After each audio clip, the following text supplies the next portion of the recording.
Las opiniones vertidas en este espacio son de exclusiva responsabilidad de quien la emite y no representa necesariamente el pensamiento de la producción.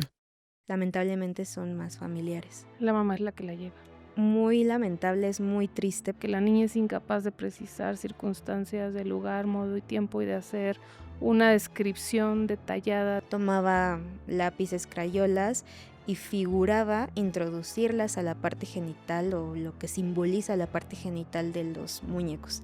Y estas visitas domiciliadas implicaban que la niña pasara la noche con su agresor sexual. Exactamente.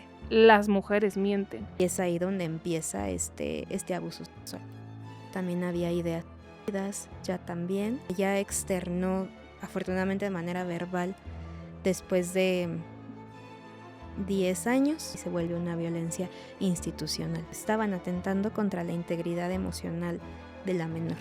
Un agresor, cuando permanece en la sombra, puede seguir transgrediendo a otras personas. Yo fui víctima de abusos por parte de mi papá.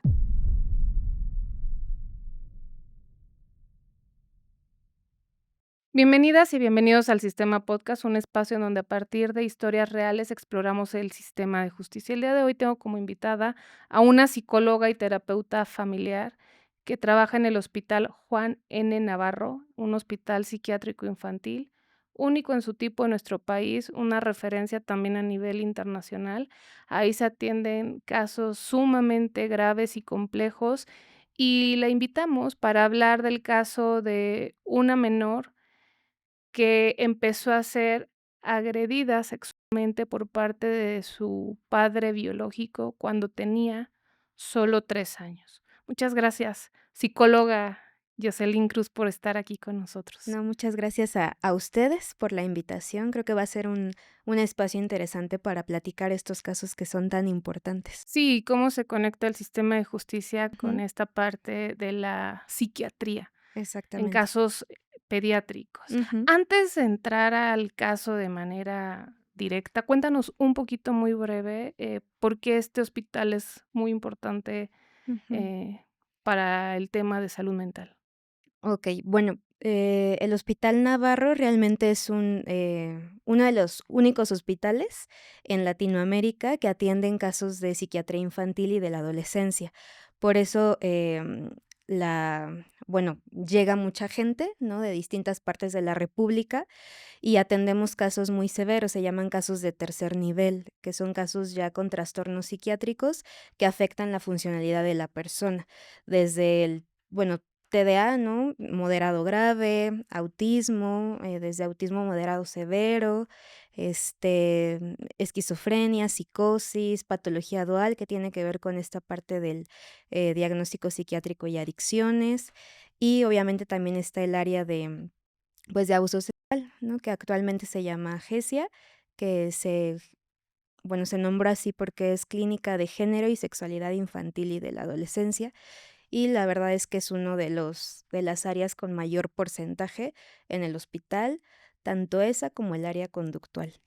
Ujú. En el área conductual, ¿qué tipo de asuntos Pues tienen? son problemas de conducta ya severos con chicos y chicas que tienen trastornos de TDA, trastornos en general del comportamiento, oposicionista desafiante, ansiedad, inclusive también depresión, pero que se mezcla todo eso y pues que obviamente la sintomatología se hace más severa. Y Ujú. atienden a niños, niñas y adolescentes. Sí, hasta, pues, antes de los 18, o sea, usualmente se pide, ¿no?, que teniendo 17 años, 6 meses todavía ingresan, se les da un tratamiento muy cortito, pero una vez teniendo 17 años, 11 meses, empieza a hacer su canalización a otro tipo de institución para mayores de edad. Ujú. Muchas gracias. Por el tipo de expediente que es este y la sensibilidad de la información y de la Ujú. identidad y la integridad de esta menor de edad y de su mamá, no vamos a utilizar su nombre real ni vamos a mencionar de qué estado de la república Ujú. llegó. ¿Te Exactamente. parece bien? Ujú. Entonces vamos a llamarla como Mm, Colette. Colette. Vamos a hablar de Colette. Cuéntanos, ¿qué le pasó a Colette? Ujú. ¿Cómo llega al hospital?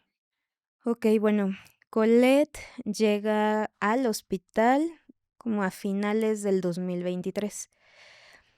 Sin embargo, pues a esa edad que llegó, ella tenía 11 años. Entra por medio de urgencias de parte de una referencia externa de una asociación. No sé si conozcan la asociación, se llama Luna, que justamente atiende víctimas de abuso sexual y violación. Entonces, me parece que por ahí va llegando, ¿no? Y bueno, llega al hospital por medio de urgencias, la canalizan a psiquiatría justamente porque ya tenía una sintomatología muy severa. Y de ahí de psiquiatría empiezan a canalizarla al área de psicología en general, primeramente en terapia individual para que se haga la valoración y posteriormente entra a terapia grupal, tanto la niña como la mamá. La mamá es la que la lleva. La mamá es la que la lleva, efectivamente. ¿Y qué les cuenta la mamá? ¿Qué encuentran?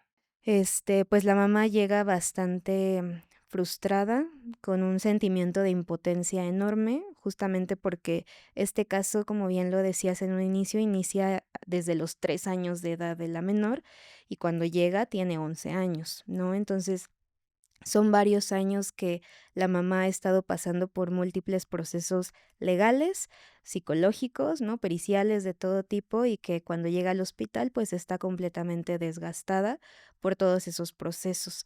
Su red de apoyo única es un familiar por parte de ella, em, pero nada más. Entonces ella relata que inició su proceso cuando la niña le externa el secreto de que fue agredida sexualmente por su papá.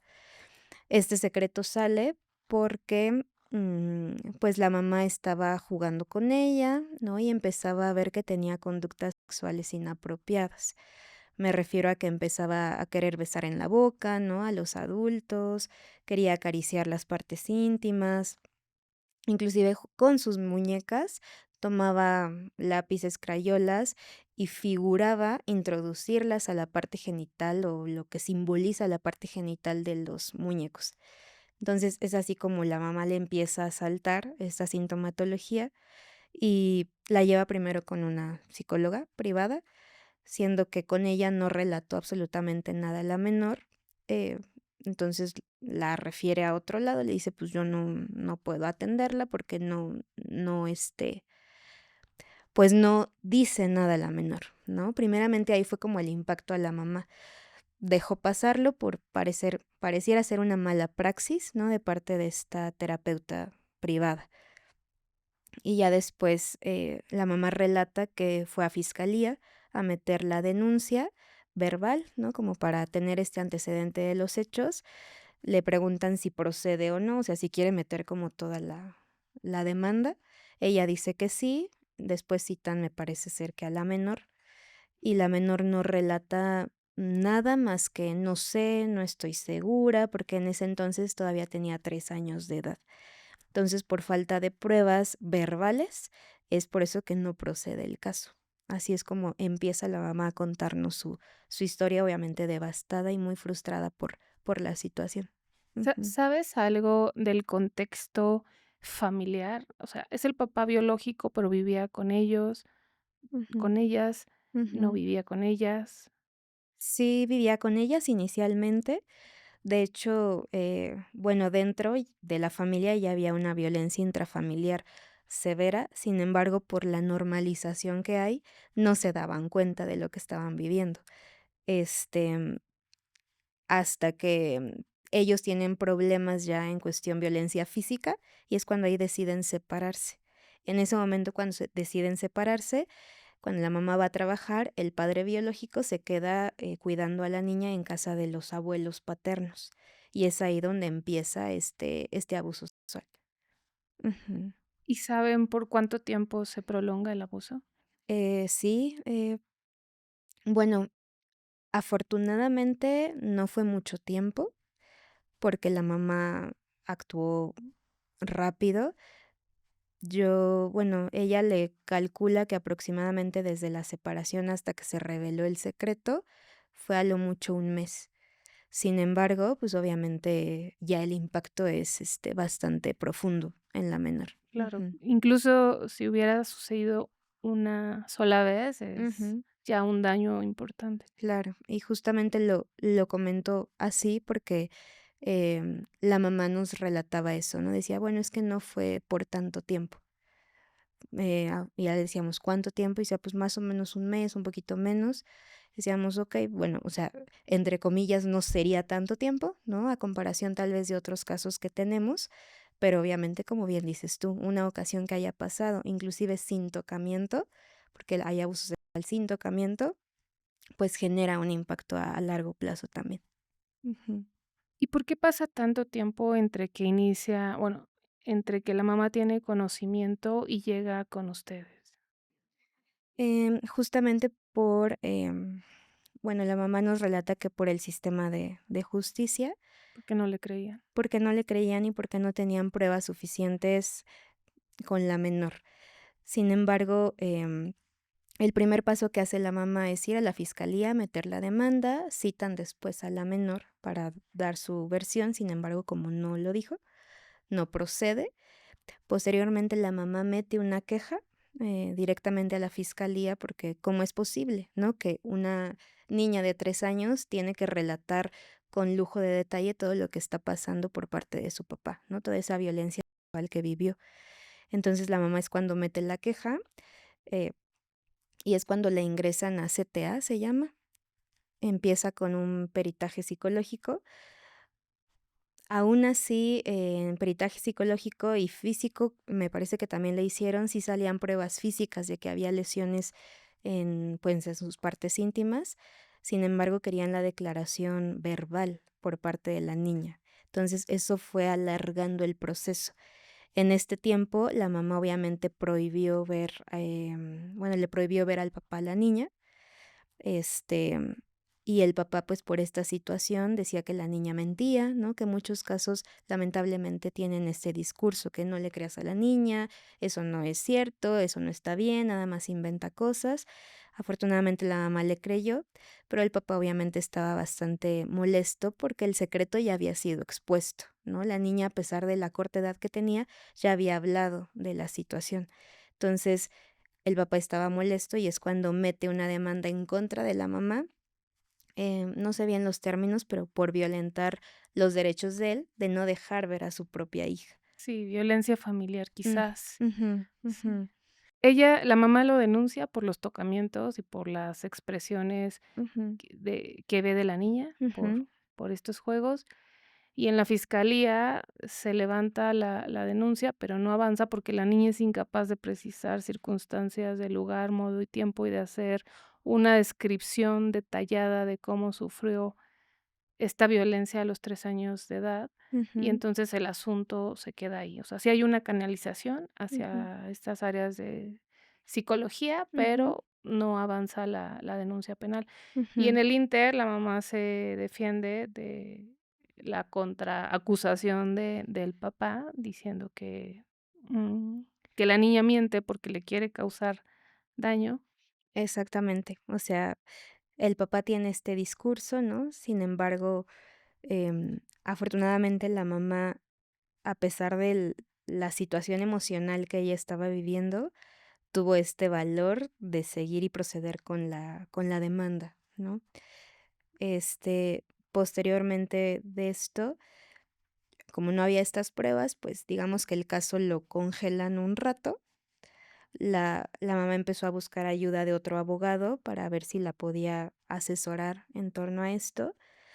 Y lo que el abogado lamentablemente le dice es que, pues, no puede hacer nada en ese momento porque, pues, efectivamente estaba violentando los derechos del papá por no dejar ver a la niña, ¿no? Entonces, a mí me parece bastante, pues, absurdo, ¿no? O sea, que la mamá esté fichada o tachada como teniendo un acto de rebeldía, simplemente por el hecho de querer proteger a su hija, ¿no? Y en el sistema, o el abogado, no sé, digo, aquí no sé encontrar quién es el culpable, ¿no? Pero que no se haya abordado tal vez de una manera adecuada, a pesar de pruebas ya físicas que tenían de la menor. Eh, la mamá siguió buscando, obviamente, un abogado, que pudiera como asesorarla en este término, y le dice nada más otro abogado que sí, que no le puede prohibir al papá y el juez autoriza visitas domiciliarias, o sea, cada 7 días, me parece, y posteriormente cada 15 días se lo cambió como para ver, mientras salían las pruebas contundentes, qué es lo que estaba ocurriendo con la menor. ¿Y estas visitas domiciliadas implicaban que la niña pasara la noche con su agresor sexual? Exactamente, porque se iba desde viernes hasta domingo, a veces hasta el lunes, ¿no? En la mañana, pero, pues, obviamente ahí había el riesgo de que probablemente podía haber, lamentablemente, otro abuso sexual. Ujú. Sin embargo, la niña ya nunca relató más, ¿no? Afortunadamente, en cuestión de que hubiera otro, este, pero obviamente era un riesgo muy potente, ¿no? Tener al agresor junto con la menor ahí. Y entonces sigue pasando el tiempo y la mamá busca ayuda, se acerca a organizaciones, que atienden a niños agredidos sexualmente y ahí los canalizan. ¿Qué características tiene que tener un caso para que se considere urgente y grave? Okey. Bueno, características ya es cuando tienen una sintomatología alta, nos referimos a que no son funcionales en su vida diaria. Ejemplo, esta niña tenía terrores nocturnos diario, enuresis, o sea, se hacía pipí, ¿no? Ecopresis, obviamente también tenía estos delirios de persecución, ¿no? Que sentía que le estaban espiando, no podía salir a la calle porque decía: "Es que ahí está mi papá". Este, Otra cuestión es que obviamente también había ideas suicidas, ya también. Entonces, todas estas situaciones, pues, juntas hacen que un caso sea grave y por eso se refiere al Navarro, porque son casos de tercer nivel que ya son muy severos en cuestión de la sintomatología. ¿Cómo se hace la intervención por parte de ustedes? Una vez que psiquiatría los refiere al área de psicología, primeramente se hace una valoración inicial por parte de su terapeuta individual.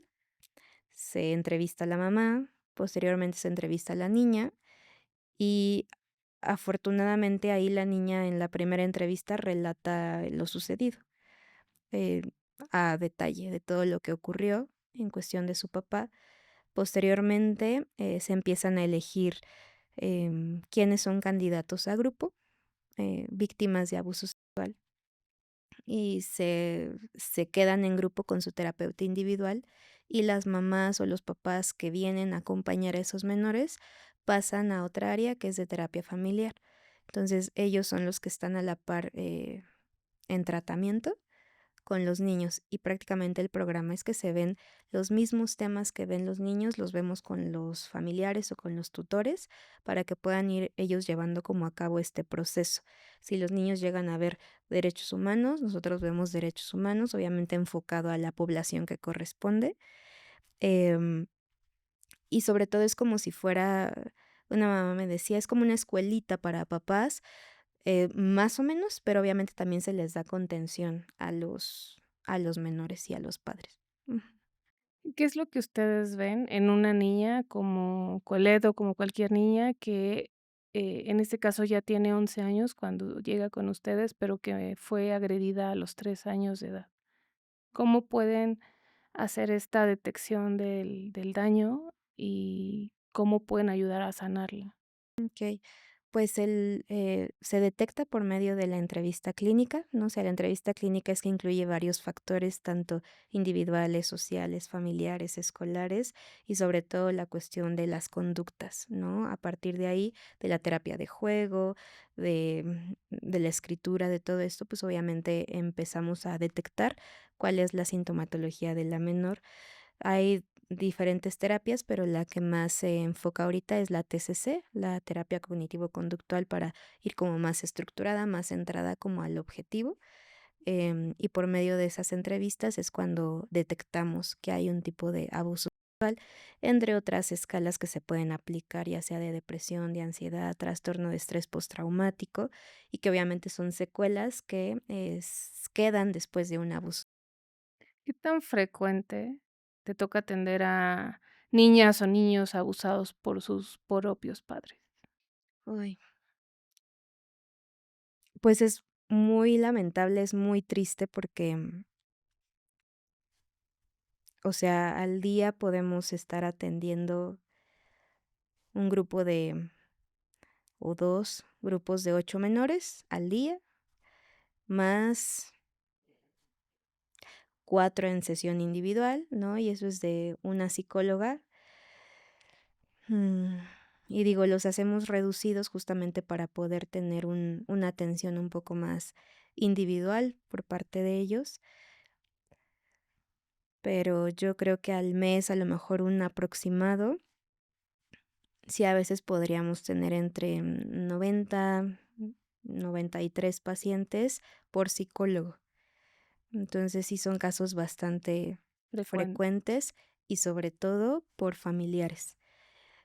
Mm, supongamos de 10 casos que nos llegan, 9 son de familiares y uno es externo, ¿no? En la parte escolar, de un vecino, ¿no? Entonces, lamentablemente son más familiares. ¿En qué edad son más violentadas las infancias? Está muy a la par, pero lamentablemente está más en escolares y adolescentes, más o menos en un periodo de 8 a 16 años, aunque también ahí en el hospital atendemos niños chiquitos, o sea, pueden llegar desde los 2 añitos. ¿Cómo se hace la atención o contención o el trabajo con niños que hablan poco o que no saben hablar?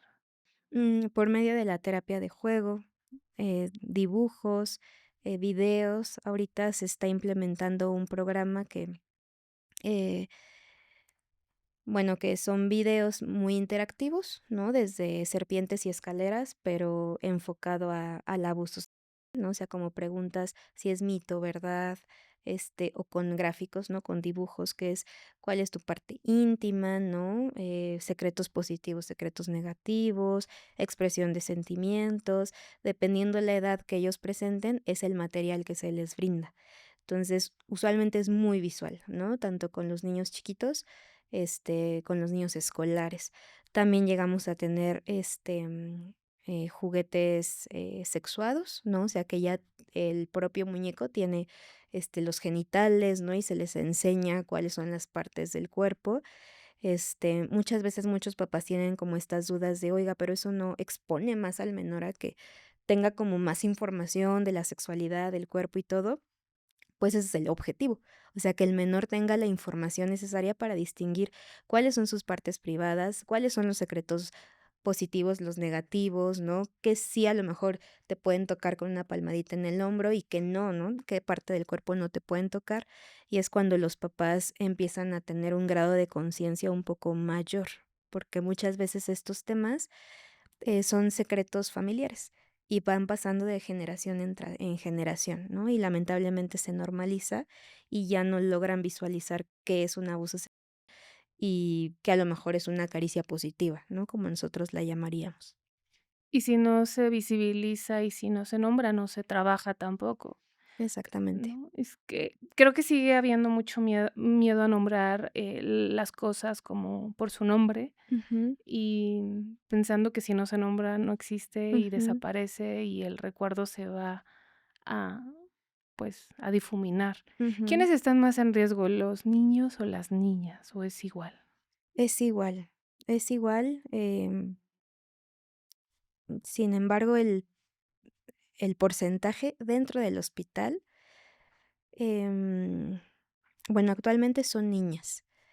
Más niñas. Más niñas. Hubo una época en que eran más niños. Época me refiero a unos 8 años, 7 más o menos.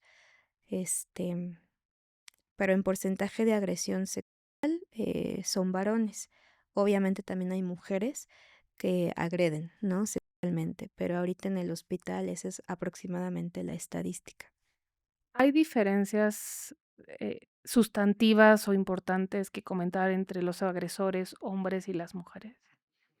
Mm, pues prácticamente es muy similar. O sea, no. ¿No son más agresivos unos que otros o no tienen patrones Así como que diferenciados? diferencien completamente, no. O sea, más bien son muy similares en la cuestión de cómo van manipulando la situación, ¿no? O sea, en esta parte de me tienes confianza, ¿no? Yo te cuido, te procuro. A lo mejor más que agresivos, se vuelven más, entre comillas, ¿no? Como compasivos, empáticos, ¿no? Para que justamente sea como el camuflaje y ellos puedan ingresar a atentar contra la integridad de un menor o una menor. Ujú.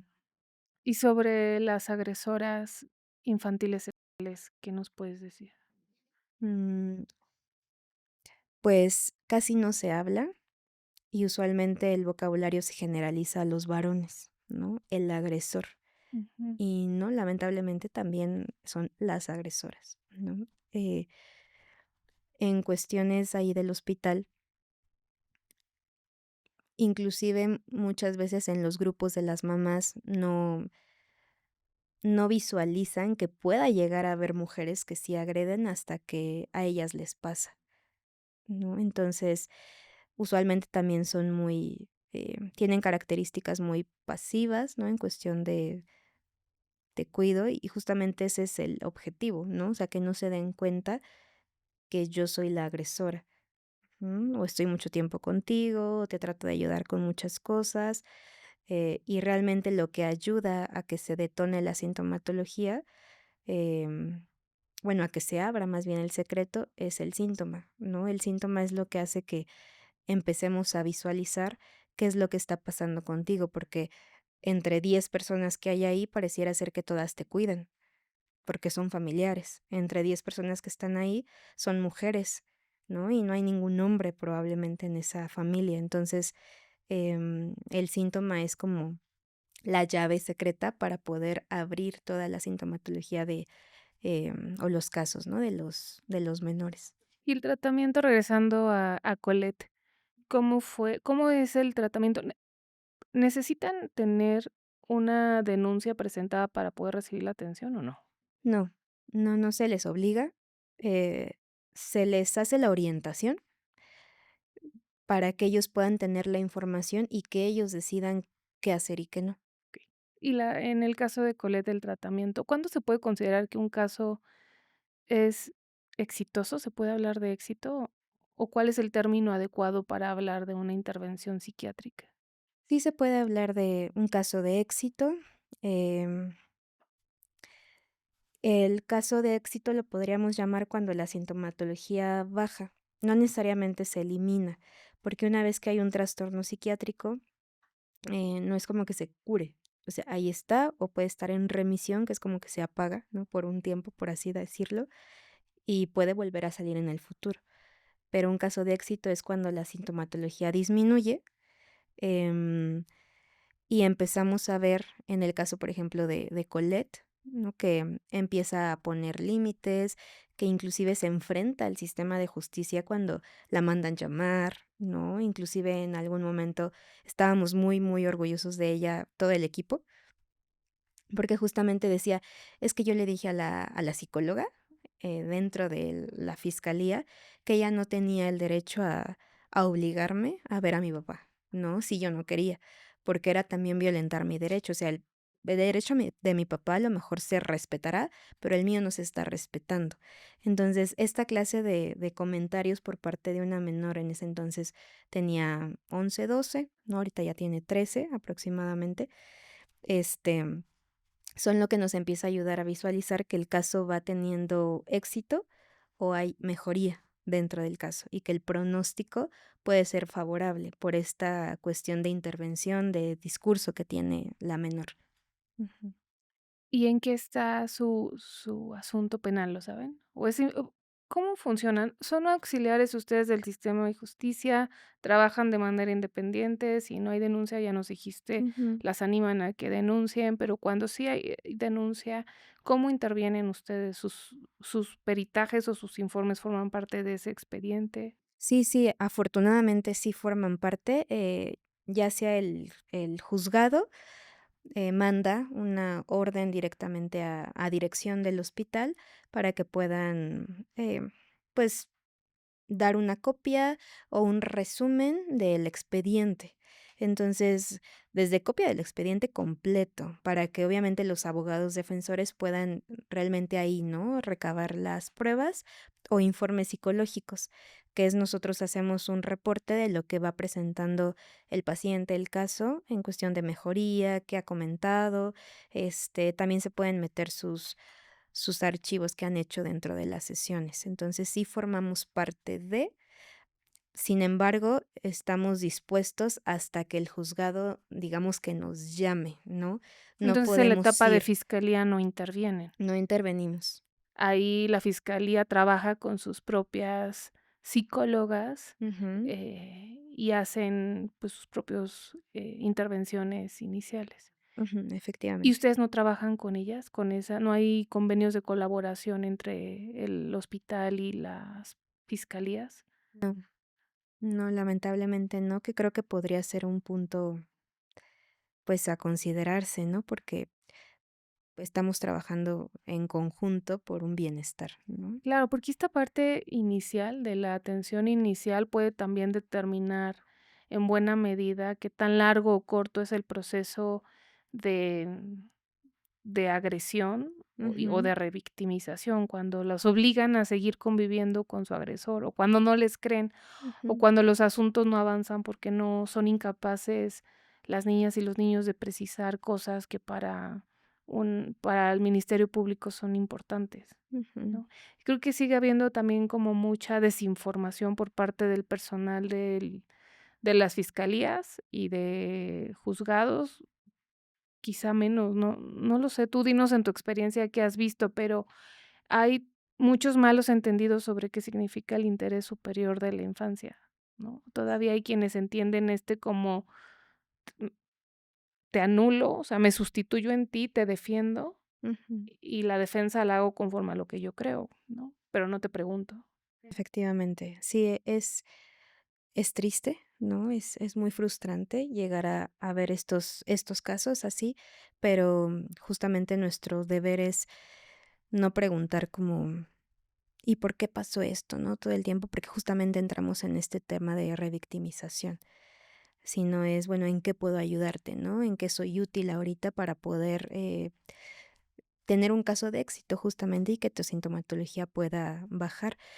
En cuestión de la justicia, ¿no? En vez de cuidar esta parte de la menor, sigue perpetuando como toda esta parte de la violencia, ¿no? O sea, pareciera ser que, no, sí, te estoy protegiendo porque estamos llevando el caso legalmente, ¿no? Porque estamos cuidando la parte de papá, estamos cuidando la parte de mamá, ¿no? Y todo lo pongo entre comillas, y también a la menor, este, pero, pues, obviamente, esta violencia no solamente se queda en casa, ¿no? Sino que obviamente también sale y se vuelve una violencia institucional.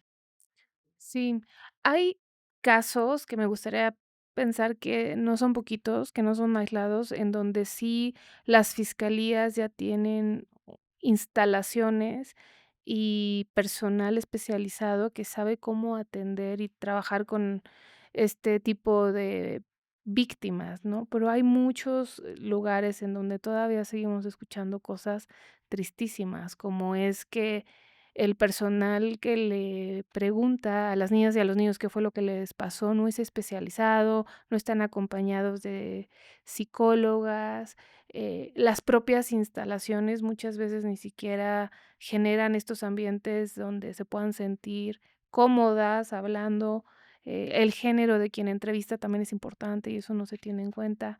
En el caso del Hospital Juan N. Navarro, ¿tienen personal de ambos, géneros o cómo se decide, quién va a trabajar con los niños? Mm, pues, la mayoría somos mujeres. De todos los psicólogos que hay, somos 73, si no estoy mal, si mis cuentas no me fallan ahorita. De las 73, solo son 3 varones. Sin embargo, ellos están en otras áreas. Entonces, prácticamente se podría decir que es por default que le toca a una mujer. Sin embargo, sí podríamos pedir apoyo en trabajo social. En trabajo social hay más varones y afortunadamente actualmente hay un varón, ¿no? Entonces, porque sí tiene que ver mucho el género, y no hablo en cuestión de quién puede más, quién puede menos, ¿no? Pero sí genera un impacto en la víctima, o ahora nosotros le llamamos sobreviviente de abuso sexual. Sí genera un impacto quién te entrevista, quién hace tu intervención, quién te sugiere, quién te orienta, quién te recomienda. Si es hombre, hay hombres que se sienten muy a gusto con nosotras, con las mujeres. Pero hay mujeres que usualmente es como quiero que una mujer me atienda, ¿no? Y viceversa, o sea, puede haber de ambos casos, pero sí genera un impacto. Claro, y eso en el ámbito de la salud mental, lo refieres, que ahí parecería ser que el impacto podría ser menos, diferenciado, porque son profesionales de la salud, además especializados en ese tipo de violencias y en esa población de esas edades, pero cuando no hay esta distinción en el género de quién te entrevista por parte de las fiscalías, Ujú, o sea, indistintamente creo que eso sí puede ser también traumático y contribuir a la revictimización, ¿no? ujú, efectivamente, y sobre todo que, como bien decías, les estén preguntando a cada rato los detalles, ¿no? De cómo ocurrió. Tengo entendido que en el caso de Colette, a ella sí le preguntaron que quién quería que la atendiera, si un varón o una mujer. Ella refirió que una mujer, por eso le tocó psicóloga. Entonces, en ese caso sí hubo. Qué bueno. Sí, aquí también no se trata de generalizar ni Ujú, de, criticar sin bases todo, pero la práctica, la experiencia, los casos, pues sí nos enseñan que siguen siendo áreas muy descuidadas. Hay casos, recientes mediáticos en donde, por ejemplo, recuerdo a una mamá ujú, que cerró una avenida muy importante en su desesperación para que la escuchara el sistema de justicia y para que hubiera sensibilidad y se entendiera por qué no se le puede exigir a una niña, en ese caso de 4 años, claro. que precise las circunstancias, además, bueno, de modo, tiempo y lugar en que su agresor la violentó cuando ella tenía 4 años. Ujú. Sí, efectivamente. De hecho, digo, este caso de esta mamá que fue muy, muy viral, em, en algunos grupos lo llegamos a comentar, ¿no? Y justamente las mamás se sentían muy identificadas. Y hablo de las mamás porque en los grupos terapéuticos quien viene son las mamás o las abuelitas. Este, pero las mamás se sentían muy identificadas por este caso justamente porque decían, es que a veces, em, lo voy a decir así, valdría romper las reglas. O sea, si justamente a mí mi abogado me está diciendo, tienes que seguir conviviendo con tu agresor y yo no quiero, porque voy a tener que seguir llevando a mi hija con su agresor. Entonces, en ese momento compartíamos, ¿no? Pues es que podríamos romper las reglas, o sea, si no quieres llevarlo con tu agresor, probablemente hay otro camino. Y es ahí cuando, en este caso de la mamá de Colette, dijo, ¿sabes qué? Pues yo sí voy a romper las reglas, em, aunque pueda tener represalias contra mí, porque a ella la amenazaban con, si no convive ella, la hija con su papá, a ti mamá te vamos a meter a la cárcel, ¿no? Porque obviamente no cumples con lo que se te está pidiendo. La mamá se arriesgó a tomar esa decisión, digamos como en rebeldía, y lo que procedió fue que el abogado dijo, ok, bueno, entiendo, ¿no? La situación y se va a meter em, pues algo que no sé específicamente el término, pero que es que pues estábamos atentando, bueno, estaban atentando contra la integridad emocional de la menor. Entonces, ahí fue cuando la mamá dijo: "Ah, caray", ¿no? Como que sí puedo de vez en cuando romper ciertas reglas, entre comillas, pero estoy cuidando el bienestar de mi hija, porque ella me está refiriendo que no quiere ir con su agresor, ¿no? Entonces, bueno, ahí hubo un lapso de tiempo que las visitas domiciliarias cambiaron ahí a los espacios de convivencia de los juzgados. Entonces, obviamente, si no la llevaba, la mamá no podía firmar, ¿no? Que ella sí cumplía con lo que le tocaba. Entonces un día fue cuando no la llevó y pasó todo esto.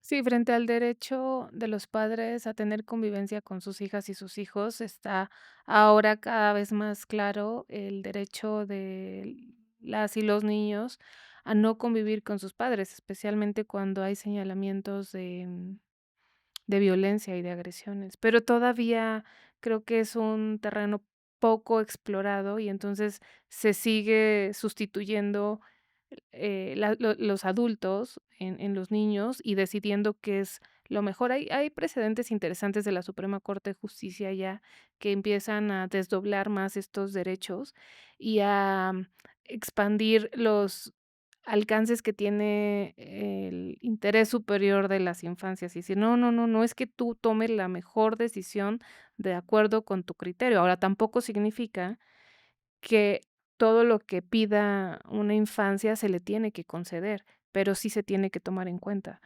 Y habría que hacerse preguntas, ¿por qué no quiere convivir con el padre? Y luego, pues, si hay datos de otras áreas del conocimiento de la salud que dicen que hay evidencia de que hay violencia, pues tendría que haber una intervención muy, muy rápida para no forzar a las personas a las mamás o a los papás, porque también hay madres agresoras sexuales. Sí, sí, sí hay.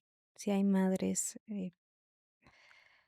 mm, y que obviamente, mm, a veces también se tarda en visualizar o en salir estos casos porque la madre es la que más convive con los menores, por cuestiones externas, ¿no? O sea, hay muchos factores por los cuales a veces los papás no pueden convivir con sus hijos, pero como está solamente mamá e hijos, es muy difícil que alguien más, a veces visualice que algo está pasando, ¿no? Porque se vuelven como algo, como un muégano, ¿no? Entre ellos.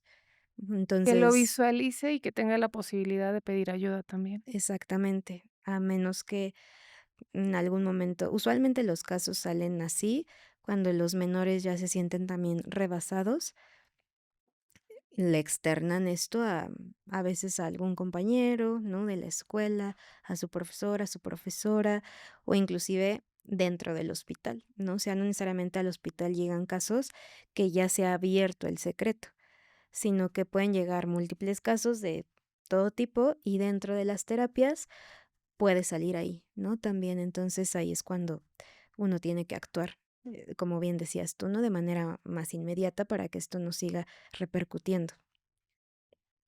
En el caso de Colette, ¿ya terminó esa parte penal? ¿Su agresor está en la cárcel, saben? Lamentablemente todavía no.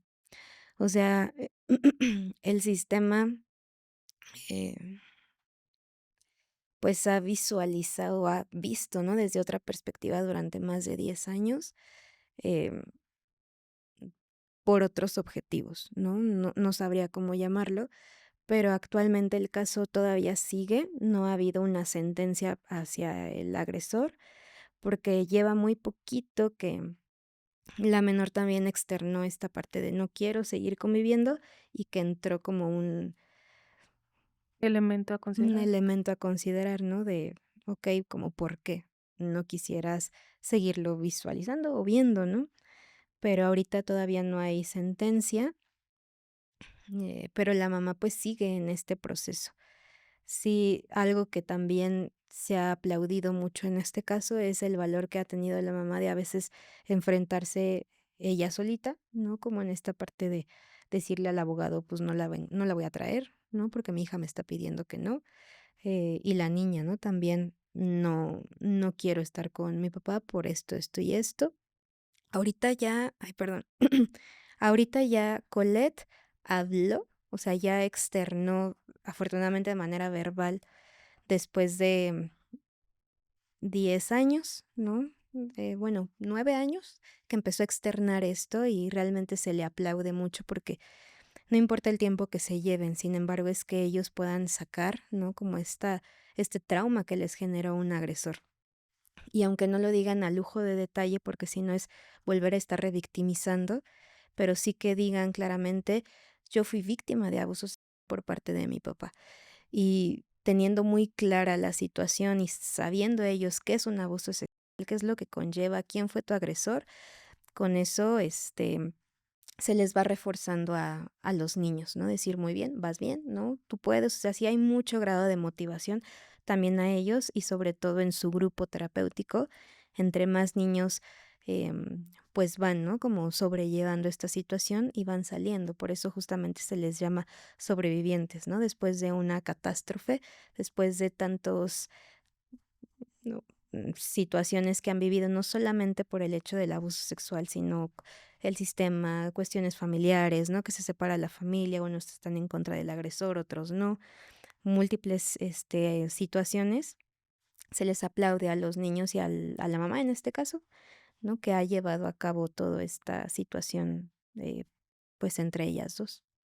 Creo que el término sobreviviente le hace justicia a esta búsqueda incansable, no solamente de tratar de que se sancione al agresor, sino al mismo tiempo de darle acercar a la niña Colette para que reciba atención psicológica, pero cuán en proporción, más o menos, no tiene que ser exacto, no es Ujú, un diagnóstico, pero ¿cuántos casos logran trascender este ámbito de la víctima, en donde sigues eh, sumida y presionada por lo que te pasó, al momento en que puedes decir: "Ya lo sobreviví y ahora esta es mi voz y esta es mi historia y con esa voy a hacer ujú. algo"?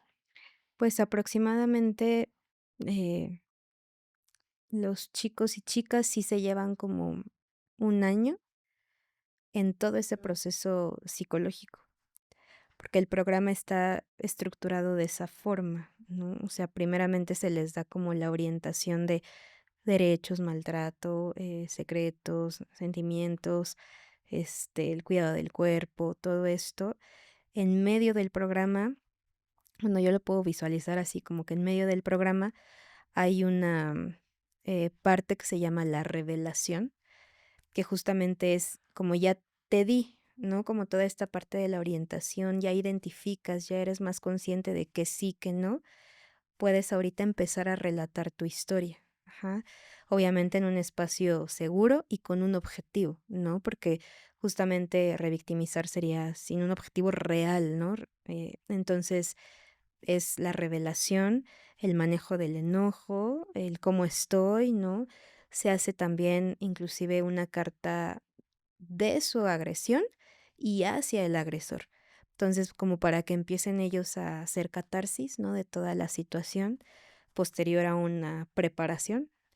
Y ya después el final del programa, que es más o menos 10 meses, un año, porque son terapias semanales, es cuando empiezan a cerrar, ¿no? Que es la resignificación del cuerpo, la autoestima, valorando logros. eh, Todo esto es lo que empieza a conllevar el programa y justamente fue ahí cuando inició esto que Colette empezó a hablar en el juzgado.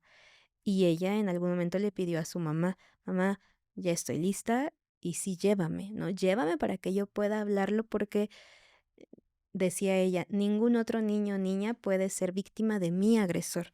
Y una vez que mi agresor sale a la luz, pues obviamente es expuesto, ¿no? Y ya muchos se pueden como cuidar de esta situación porque un agresor cuando permanece en la sombra puede seguir transgrediendo a otras personas, sobre todo si pertenece a su propio sistema familiar. Sí, a los agresores hay que pararlos. Efectivamente. ¿Y ya dieron de alta a Colette? De la terapia grupal sí, pero ella sigue teniendo su seguimiento en terapia individual y también en trabajo social, o sea, como que van de la mano, terapia individual con trabajo social para irlos orientando en qué puede hacerse, ¿no? O si vuelven a pedir expediente, en qué proceso va su terapia, todo esto para poder tener más recursos del caso.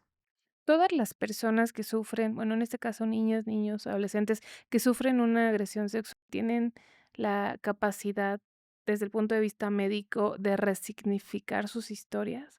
¿O hay quien no logra completar ese ciclo del tratamiento? Hay quien no, no, no todos lo deciden hacer en ese momento por múltiples circunstancias, ¿no? ¿Cómo cuáles? Sobre todo familiares. o a veces también económicas hemos escuchado, ¿no? Porque muchos viven lejos y no pueden tener para el pasaje, a lo mejor para venirse para acá cada semana, o no pueden traerlos cada semana porque pues quien los cuida y quien los trae es la misma persona que labora y trae sustento a la casa, ¿no? Entonces, a veces es cuando hay esos procesos como que van o más lento o se congelan. Entonces, no todos logran llegar como a este punto de la resignificación. ¿Tiene costo? El hospital es gratuito, obviamente se les hace un estudio socioeconómico, y usualmente el pago es asueto. Hay algunos que llegan a tener, se afilian al ISSSTE y todo, y si son casos sumamente severos, sí se reciben. De lo contrario, se refieren a su institución de que les corresponda. Ujú. Entonces, las 2 vías de acceso a los servicios del hospital son por canalización o por urgencias. Ay, efectivamente. O sea, cualquier, persona, ¿no? Que decida llevar a su hijo, hija, familiar, pero que sea menor de 18 años, entra directamente por urgencias. Y no necesariamente todos tienen que tener una canalización. O sea, si ellos mismos ven, ¿no? Que algo está pasando con su hijo, con su hija, llegan a urgencias, ahí los valoran por medio de un triage psicológico, psiquiátrico y todo, para determinar si es candidato, por así decirlo, al hospital. O sea, si presenta toda esta sintomatología. Si no, ellos mismos los orientan para ver a qué centro o institución pueden dirigirse.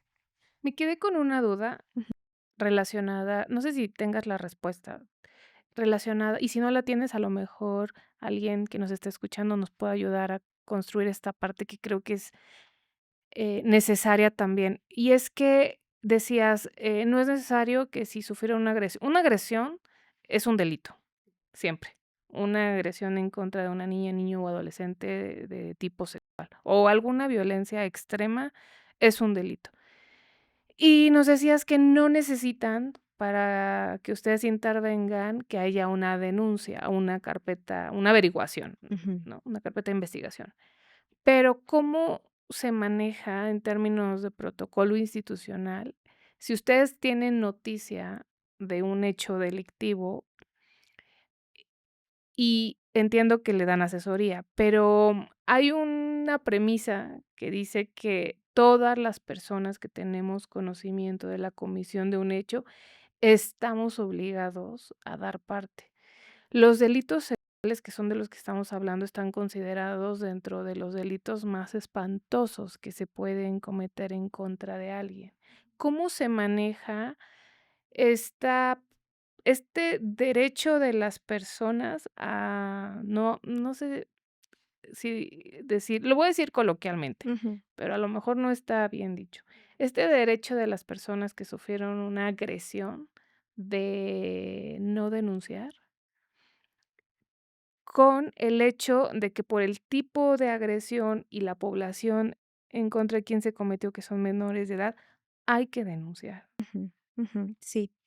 Bueno, en la institución, eh, y como psicólogos, estando en una institución o no, el protocolo es que cuando nosotros recibimos alguna noticia de que fue agredido o agredida sexualmente, sí se le dice que se tiene que meter una notificación o que vamos nosotros a meter una notificación al DIF, al ministerio, sea por abuso sexual, violación, maltrato, bueno, hay violencia intrafamiliar, cualquier situación, nosotros tenemos la obligación de meter una notificación.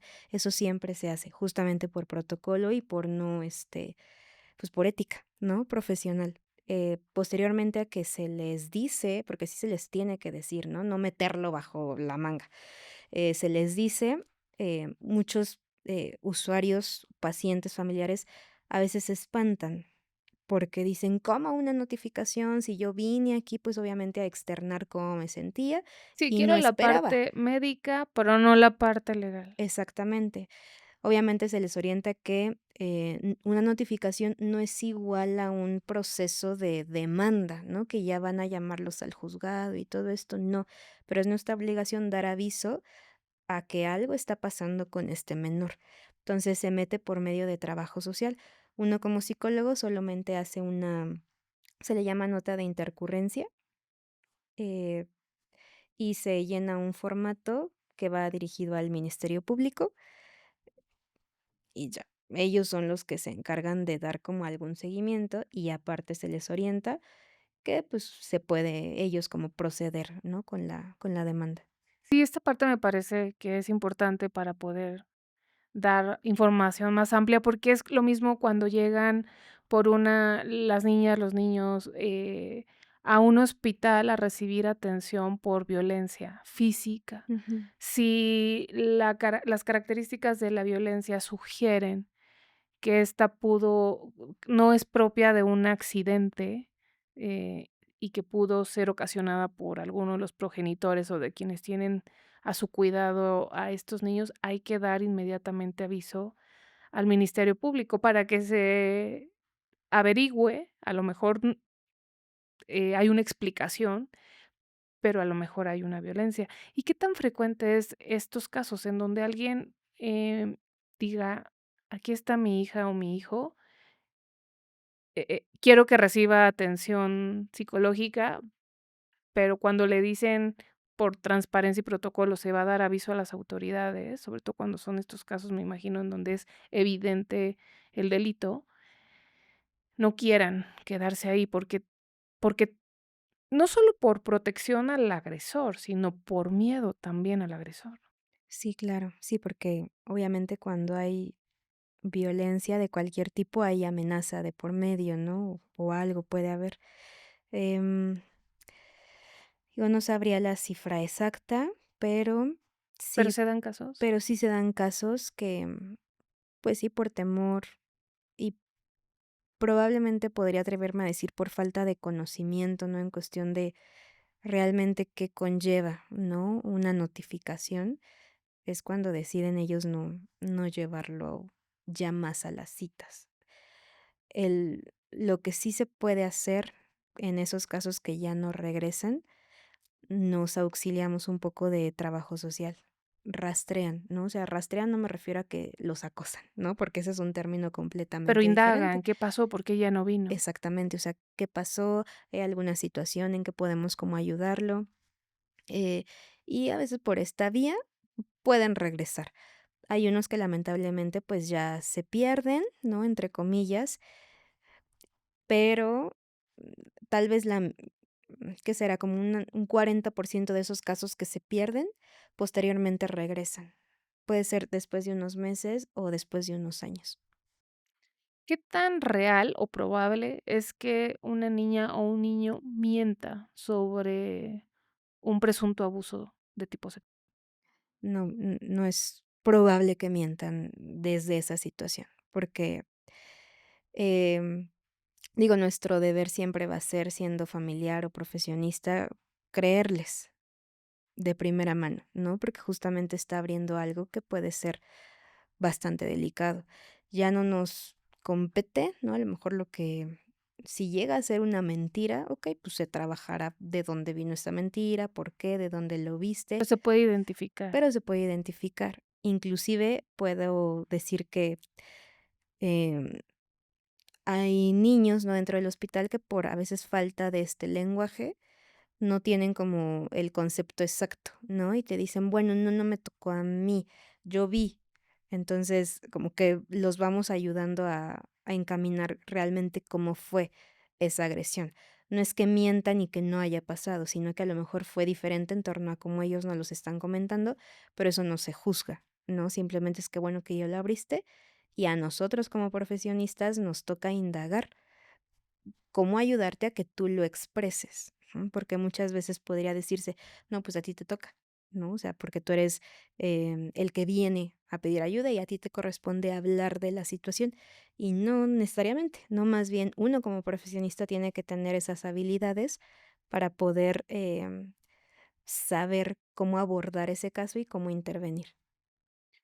Porque muchas de las defensas de los agresores sexuales en contra de personas menores de 18 años utilizan esto, que ellos mienten, que se confundieron, que fueron manipulados por los padres. Ujú. Pero el avance de las técnicas de indagación de la psicología sí permite poder con un grado de certeza confiable, identificar si eso es real o no. Sí, claro, porque, o sea, la psicología es una ciencia y la ciencia de la psicología se basa a través de la observación.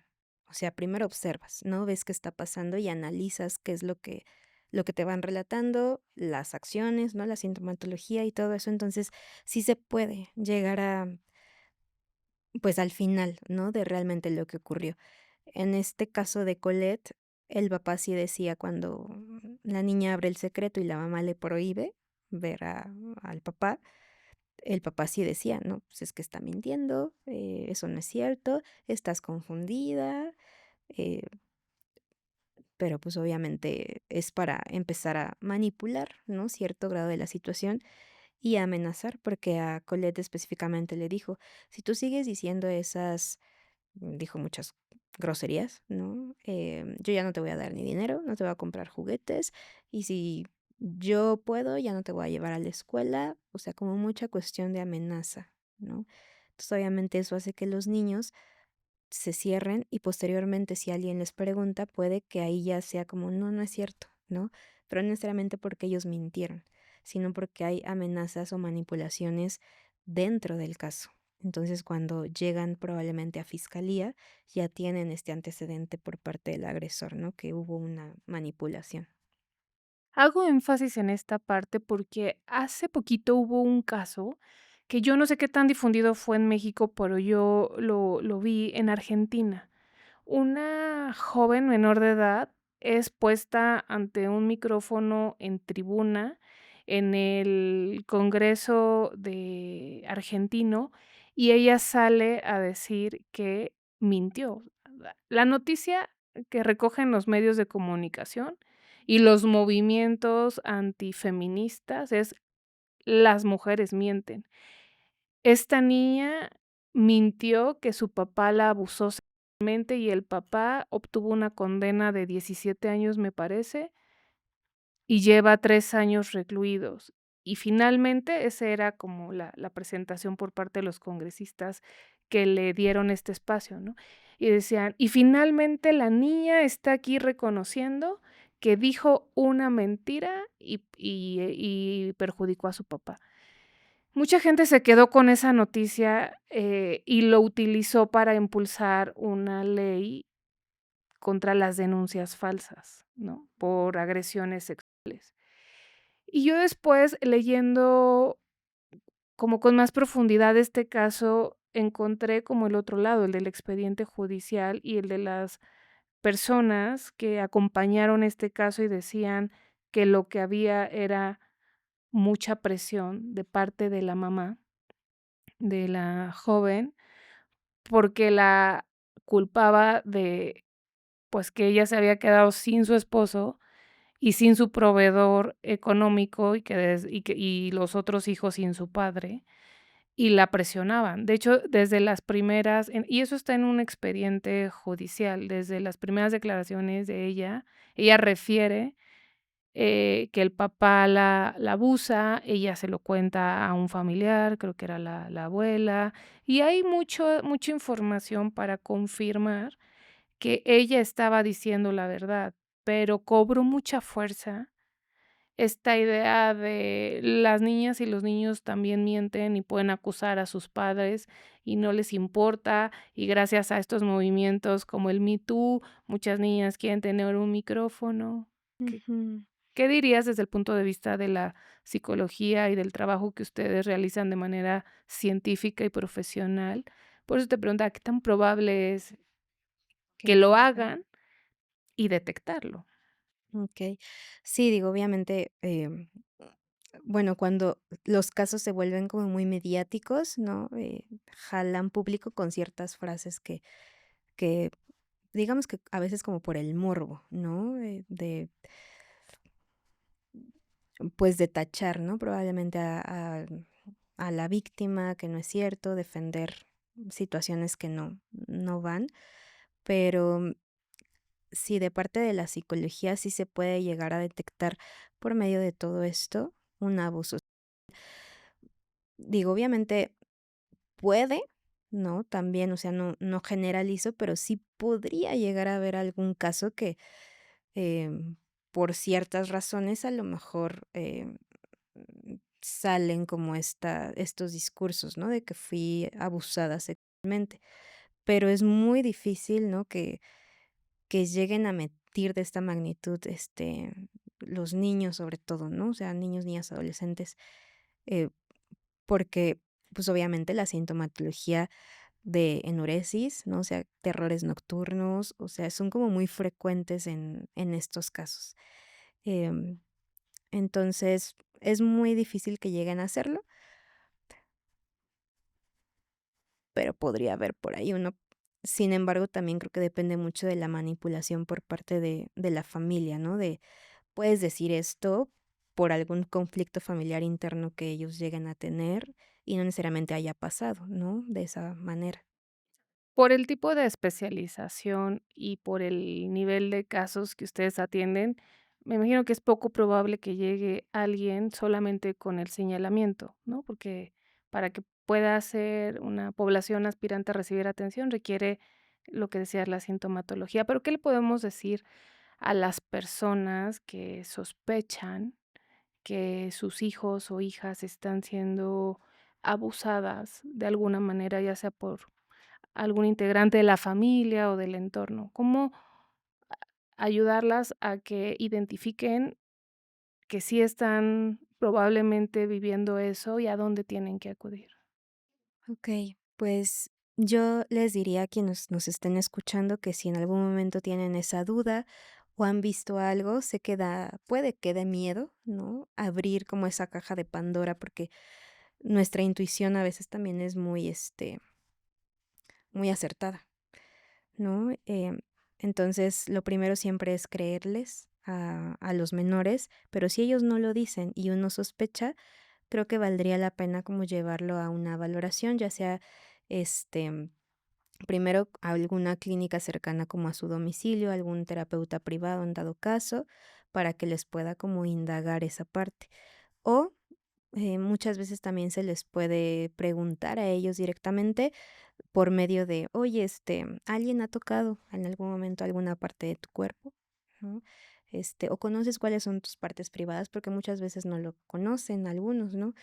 Entonces, como por medio de esas preguntas un poco estratégicas, puede que empiecen a salir, o si tienen, niños, niñas, o, preescolares o escolares, por medio del juego, ¿no? A veces si juegan a la casita, juegan a mamá y papá, o juegan, o sacan temas como de novio, novia y, me besó y todo esto, es cuando ahí probablemente hay un foco rojo muy grande, ¿no? En torno a que hay algo, algún tipo de abuso.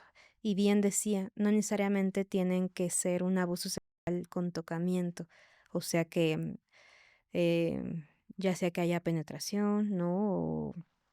O o algún tocamiento con la mano, lo que sea, sino que sin tocamiento puede ser exposición de, pues, de pornografía, ¿no? Fotografías, Fotografías que les tomen también. fotografías a ellos. También que muestren su cuerpo, que, les piden que graben, ¿no? Inclusive también, eh, pues, esta parte de visualizar a una pareja, a sus papás, tíos, tener relaciones, ¿no? O sea, todo esto es Eso abuso le sexual. hacen a las niñas y a los niños. Ujú. Sí, o sea, y estos son casos como, muy comunes, ¿no? Lamentablemente, pero justamente por esa falta de información, eh, creen Es que común no es que abuso sexual. pongan a un niño de espectador. Sí, sí, sí, es muy común, es muy, muy triste, ¿no? Es frustrante ver a cada rato estos casos porque dices, híjole, ¿con qué estamos luchando? ¿No? A veces hasta podríamos decir nos quedamos cortos, tenemos que ir siempre un paso adelante, porque si los niños lo normalizan y eso lo empiezan a aplicar con sus primos en la escuela, en donde sea, y es cuando a ellos los categorizan como los agresores. Pero usualmente cuando hay un niño agresor es porque hay alguien atrás de ese niño agresor que ya abusó de esta persona. Entonces sí, son casos muy, muy complicados, pero que justamente dentro del hospital o de uno como profesionista es ver ahora qué hago, ¿no? O sea, con esta situación, cuáles son las herramientas que voy a ocupar acorde a la etapa de desarrollo del niño, acorde a la situación familiar, acorde a el punto legal en el que estén y realmente es un trabajo multidisciplinario. ¿Y alguna sugerencia que tengas para que las familias puedan abrir el secreto? O sea, quizá alguien que nos esté escuchando ya tiene identificadas algunas conductas que le llaman la atención, quizá ha visto comportamientos respecto del estado de ánimo, de la tristeza Mm, de sus hijos. ujú, ¿Cómo ayudarles a que den ese otro paso que creo que, o sea, hay un primer paso que es el del shock, el del reconocimiento, y luego tú lo llamas así, ujú, ¿no? Abrir el secreto. ¿Cómo se hace esto? ujú. Pues yo lo que les recomendaría es que justamente visualicen 2 caminos. Digo, sé que hay múltiples, ¿no? Pero con 2 caminos podríamos irnos. De primero, ¿qué va a conllevar mantener el secreto durante más tiempo?, ¿no? ¿Qué repercusiones puede tener? Em, Porque la pérdida de la salud mental ya está. O sea, cualquiera de los 2 caminos ya está esa pérdida de la salud mental, ¿no? O sea, porque pasan por un proceso de duelo. Estábamos bien, abusan y es cuando entra el secreto o no el secreto. Pero la pérdida de la salud mental ya está. Ahora, ¿qué camino voy a elegir? Si a una resignificación o voy a seguir, pues, guardando este secreto y que conlleve un riesgo otra vez a mi persona o que pueda llegar a tener, dificultades en la parte de socialización, de mi propia sexualidad, cuando llegue, si quiero llegar a tener pareja, con la parte de las relaciones interpersonales, ¿no? O sea, si genera un impacto a largo plazo si no se trabaja ese tema. Entonces, yo podría recomendarles desde ahí. Sí, porque lo ideal suena muy bien. Sospechas, acude a un especialista y que te ayude a trabajar, pero muchas veces creo que también tenemos que ponernos en la situación de la inmediatez y de la realidad. O sea, antes muchas veces de poder ir a recibir atención o ayuda psicológica, pues hay que resolver otras cosas de la vida. Entonces, pero si uno tiene una sospecha, creo que lo puede hacer con ellos. Y en eso es importante no honrar la confianza que te da alguien que te comparte que le han hecho cosas o le están haciendo cosas, Ujú. ¿no? Y Sí. no sobrereaccionar también.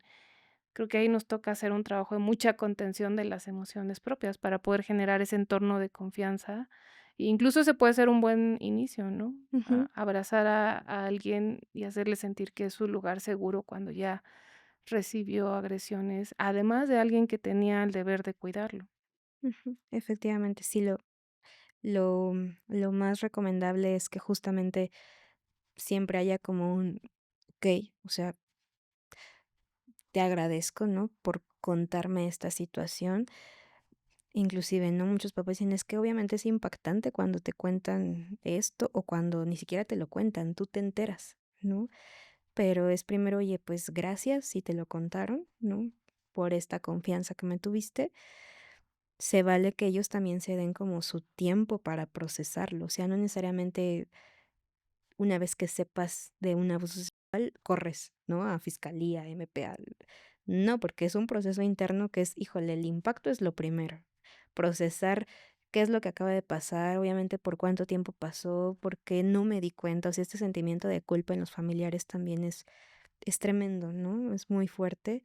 Entonces es un proceso interno que ellos van a tener que ir poco a poco trabajándolo, no necesariamente en una terapia, sino un proceso interno que es voy a pensar qué es lo que voy a hacer, con quién cuento, con quién no, qué voy a decirle a mi niño y ya posteriormente si ellos consideran pues una red de apoyo puede ser desde una muy buena amiga, ¿no? Algún inclusive hay espacios de convivencia en centros, no sé, artísticos, ¿no? Culturales y que ahí puedo yo tener a alguien o una asociación o ya un terapeuta, ¿no? Redes de apoyo podemos tener, pero hay que saber también cómo cómo buscarlas, ¿no? Y no necesariamente tiene que ser luego, luego una correr a la terapia, ¿no? Depende cada uno su proceso individual. 2 cosas más. Sí, sí, sí, sin problema. Una es, hablabas de las posibilidades de atención y de las personas que sufrieron la agresión, Ujú, de los menores de edad en este caso. ujú. Pero, ¿se puede readaptar? ¿Se puede curar? No, decías, en estos temas no hay cura, ¿no? Hay procesos para llevar mejor las cosas, pero un agresor sexual, alguien que tiene ¿cómo se llaman? ¿Patologías? Sí, se puede ¿Se llamar. puede curar?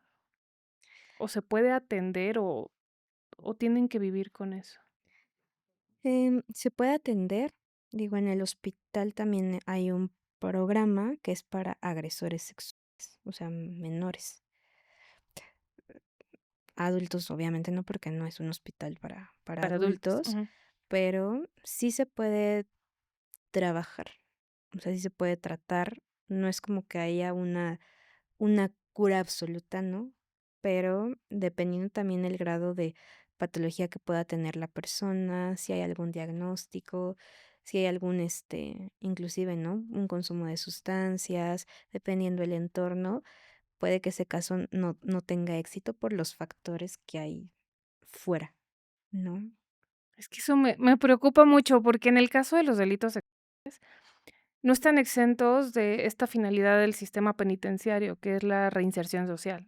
Te privo de tu libertad como consecuencia de lo que hiciste, pero vas a salir. Y una vez que sales, o sea, recibiste una consecuencia jurídica por tu conducta, pero adentro de prisión no reciben tratamiento psiquiátrico o psicológico por esa conducta, y entonces salen y son otra vez potenciales agresores. Sí, claro, digo, la cárcel se maneja como que es para reinserción social, ¿no? Pero realmente adentro puedes aprender muchísimas cosas, ¿no? Que no sabías anteriormente al delito que hayas cometido. Y sí pueden ser, conductas ya potenciales una vez que salgan. Entonces, creo que dependerá mucho de la persona, ¿no? En cuestión de toma de decisiones. Porque no podría hablar de salud mental, porque no habría salud mental si apenas acabas de salir de prisión, ¿no? O sea, no. Da miedo, ¿no? Sí, claro. Porque dices: "Okey, ya pagaste tu pena, está bien, las penas no son eternas, no hay prisión vitalicia", pero sí tendría que haber un componente del sistema de justicia Ujú, que se ocupe específicamente de la salud mental de los agresores. Hay un caso que yo ya he contado en otros episodios que a mí me parece como muy elocuente. Cuando yo estaba en la cárcel trabajando con población interna, capacitando, dando clases. Mm, una vez se me acercó uno de los internos y me dijo que le parecía injusto su sentencia, que si yo lo podía ayudar. Y la injusticia estaba construida así de, es que éramos 3 y todos la vimos, pero yo nada más la violé una vez y nos están dando el mismo número de años y me parece que eso es totalmente injusto. Si yo hubiera sabido que nos iban a dar, pues entonces la hubiera violado también más veces, digo, ¿no? Entonces estamos hablando de una cosa muy grave, una violación tumultuaria. Y él ya estaba en internamiento y su enojo tenía una cuestión como matemática de costo-beneficio de la justicia o no de la sanción que recibió, ¿no? Y desde entonces yo me quedé, eso fue hace más de 20 años, ¿no? Pensando en él y sus cómplices, sus amigos van a salir. Y no o sea, la plática fue más extensa, pero porque yo trataba de indagar un poco en qué había en su cabeza, ¿no? Pero no había como una, reflexión, bueno, no reflexión, un pensamiento o algo relacionado con, pues, no debimos haberlo hecho, estaba yo bajo que no es justificación, pero estaba yo bajo efectos de esto o de aquello, ¿no? Era de, pues, qué delicados, ¿no? sí, sí, sí da miedo, como bien dices tú, pero a veces ya es como esta parte de no hay conciencia por toda la situación de normalización que hay y de falta de información, bueno, ni siquiera de falta, porque información hay muchísima, pero las personas muchas veces no se animan o no quieren buscarla, ¿no? Yo les doy mucho el ejemplo a los papás cuando damos de otro tema, ¿no? Por ejemplo, grupos de crianza, que los papás siempre podemos decir, o la mayoría, es que nadie nos enseña a ser padres o madres. Y yo les digo, o sea, no naces sabiendo así, pero ya hay muchísima información que realmente te ayuda a que tú aprendas a cómo ser un buen, papá, una buena mamá, ¿no? Te puedes acercar a cursos, literatura, con un colega, con quien sea, pero de que alguien te va a enseñar a ser papá o mamá. Entonces, creo que dependerá mucho de la situación de la persona, porque, digo, sería como luchar contra todo un sistema, ¿no? Digo, ahorita me imagino muchas cosas, pero sí sería luchar contra algo global, ¿no? Porque ya es muchas veces una mafia también, no solamente en cuestión familiar, sino externa, ¿no? Entonces, es difícil. La cifra negra de los delitos que se cometen todos los días en México es muy alta, y en el caso de los delitos se estima que todavía es mayor por esta vergüenza que existe y porque se sabe que la mayoría de los agresores forman parte del entorno familiar y las familias no quieren revelar sus secretos o no saben cómo hacerlo, Ujú, ¿no? Entonces, parecería ser que toda este vacío para poder intervenir con todas estas garantías de seguridad a las personas, no parece una falla del sistema, parece porque, o más bien, es una falla del sistema que no parece un error, porque un error, pues, pasa una vez, ¿no? Pero lo vemos en todos los casos, y se termina convirtiendo como en una maquinaria de la cárcel, y ujú, especialmente en este tipo de delitos que lo que enseñan, o dejan expuesto es que hay cosas que están acá que hay que arreglar y que eso no se va a arreglar con la cárcel. Entonces, lo único que haces es como los metes a la maquinaria para que además aprendan más cosas y generalmente son cosas, malas, delictivas. sí, delictivas, para que salgan y otra vez, ahí estamos conviviendo con un montón de personas enfermas, Ujú. ¿quiénes son las niñas del Navarro? Ajá.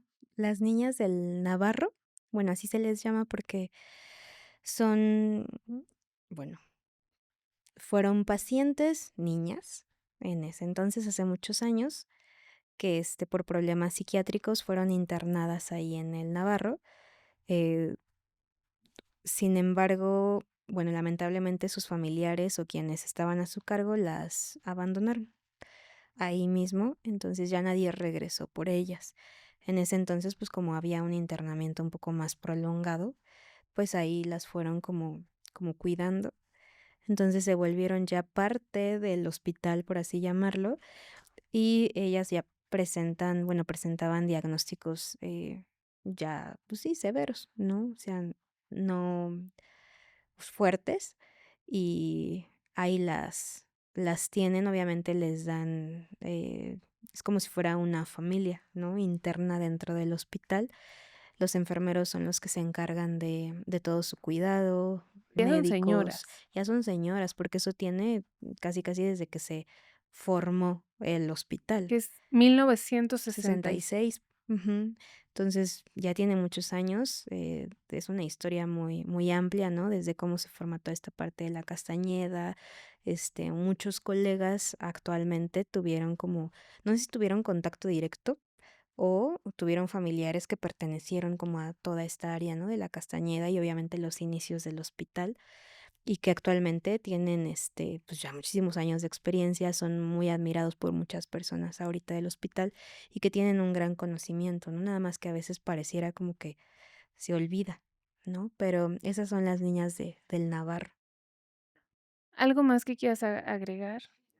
Eh, pues nada más como un comentario que muchas veces cuando escucho las historias, ¿no? De las mamás, de los familiares, de los tutores, me dicen es que vamos en proceso y recaemos, ¿no? Y otra vez como que vamos recuperándonos y otra vez hay una recaída.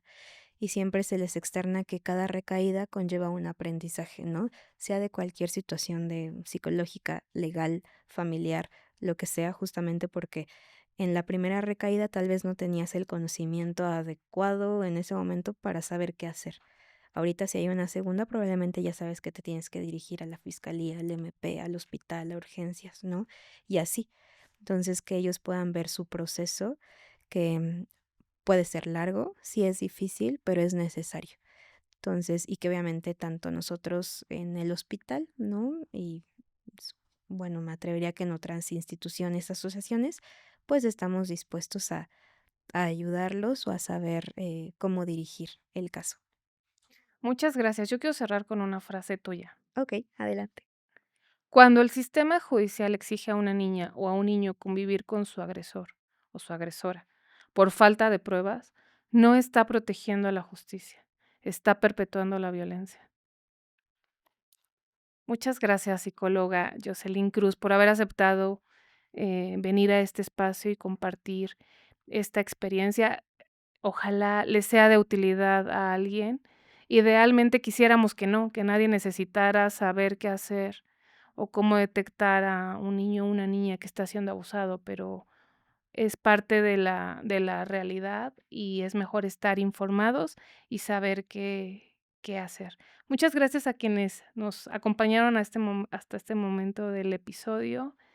Recuerden que para nosotros es muy importante llegar a más personas, difundir este contenido para poder mantener este espacio y seguir teniendo invitadas e invitados de la calidad de Jocelyn Cruz. Muchas gracias. Gracias. Un doble asesinato, 12 impactos de bala, personas entrenadas para acabar con la vida de alguien. Decían, quien lo hizo tenía una alta capacitación, o sea, una persona profesionalmente entrenada para matar. Genera genuina preocupación